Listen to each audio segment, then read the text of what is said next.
Thank you, Rob. I mean, I never thought when I was on Saturday Night Live or doing any of those movies that I made over the years that we'd have to be talking about defending our First Amendment rights. And it's really interesting because when you say that the First Amendment is going to be up for grabs and people are going to vote for it November 5th, it's true because you really do have like first of all, as Robert Kennedy says, the people who want to censor others, they're never the good guys.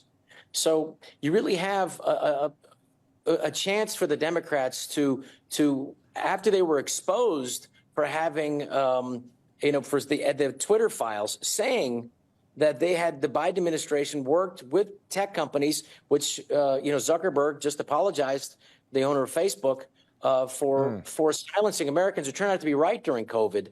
And instead of regrouping and saying, you know what, we need to recalibrate, we need to work on this and accept responsibility for this censorship and violating Americans' First Amendment's rights to free speech, the Democrats, what did they do? They just attacked it. They attacked the reporters who did this, the journalists, Matt Taibbi and Michael Schellenberg. Yeah. So really have a group of people in the Democrats that really have no problem with trying to silence Americans. You support Donald Trump now, but you supported RFK initially. You think you're going to vote for Donald Trump? Is that where you are?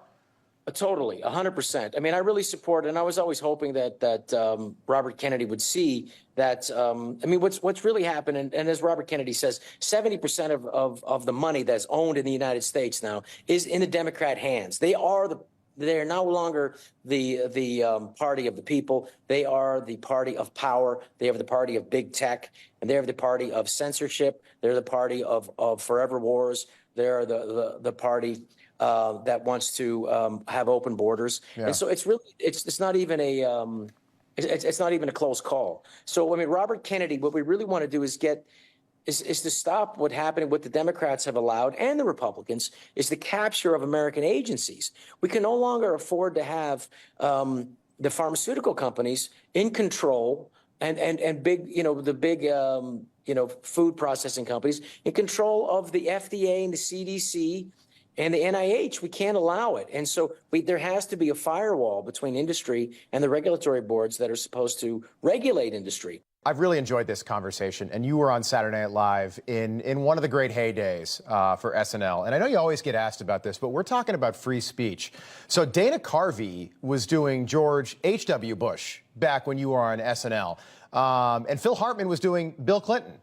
They seem to go at both parties without any problems in your day in the early 90s. That changed somewhere along the line.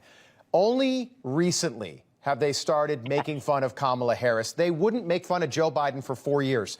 What happened to SNL? Well, I would just say, anything that's an institution in the last 4 years was going to be, or the last 10 years was going to be susceptible to this woke mind virus. And I mean that. I mean, because you take terms, and Thomas Sowell speaks about this much better than I do. But this term social justice, I mean, sounds great. I mean, who wouldn't be for social justice? But what it really is, that term is a Trojan horse term that's about revenge. And so it's about envy, and it's about if you call it envy and revenge, no one's going to be for it. But if you call it social justice, you can get people behind that. And so I think that Saturday Night Live, just as any establishment institution, was susceptible to that, and fell to that. But however, they are making the corrections, and you could see last week when Maya Rudolph and Dana Carvey, who's always been hilarious, right, the biggest laughs were the jokes about Kamala Harris. Brilliantly played by Maya Rudolph, and the genius of SNL. Yeah, and it can make a difference. I mean, that stuff can make a difference. I think that Phil Hartman actually in the 90s, I think he actually helped Bill Clinton in 1992, and certainly again in 96. At Burger King and McDonald's and all that. Did Lorne Michaels, who's run SNL for a half century, did he ever tell the cast or the writers to pick a side? Was he ever vocally pro-Democrat? Well, I mean, I would say most people, the old expression, if you're not a liberal in your 20s, which is everyone, they hire people in their 20s to get on Saturday Night Live so they can work you 100-hour weeks, right. and to not have a social life. But Dana, the thing about whether it was Dana Carvey or Phil Hartman, we went to where the power was to mock those people in power. Yeah. And Dana, I mean, I would say Lorne Michaels never said, don't go after this or go after this. He said, whatever is the funniest. And I will say that, to his credit, they're going after the power base. And if you looked at the laughs from last weekend, which was a very funny Family Feud sketch, they didn't laugh at the Trump jokes. They laughed at the Kamala Harris and Dana Carvey jokes. Yeah. So that tells you that you got to go with what the audience says. And that institution, I'm glad that they've got great people again, and they're making fun of the power base. And, the idea that Kamala Harris has not been in power for the last few years, that she wants to change is simply not factually based. And by the way, I love her last book, War and Peace. And I thought she did a great job with that. And also Tale of Two Cities, I thought she did a really nice job. Very excellent reads. As a middle-class girl from England, growing in poverty, I mean, she did a great job. Yeah. So congratulations. Rob, good luck with your book. You can do it. Speak Your Mind, America. I've got it right. Yes, I've got mine right here as well. Hope to have you back on soon, Rob. A pleasure meeting you. A pleasure speaking with you. Thank you. Thank you so much, Rob. All right. Take care.